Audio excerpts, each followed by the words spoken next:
Mais fois ça vient la pité pour te petit chrétien par paille. Yes. Chrétien pas que doit remer à paille à qui pas ouais. Li tellement fâché, li dit m'bal verset biblique.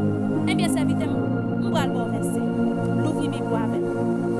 Allez dans 1 Corinthiens 15 verset 33. 1 Corinthiens 15 verset 33. Allez dans Deutéronome 7 verset 3 4.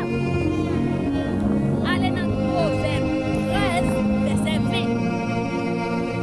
Allez dans Éphésiens 5 verset 11. Chrétien par papa. Moun qui l'église pas que c'est ça fait comme pile jeune qui était fougué dans l'évangile. Comme pile jeune qui était grâce mon Dieu, comme pile jeune garçon qui était grâce mon Dieu. Seulement on pas quoi. Yo fait yo fité yo qui chrétien pas que par papa. A qui pas quoi. Est-ce que t'as quoi dans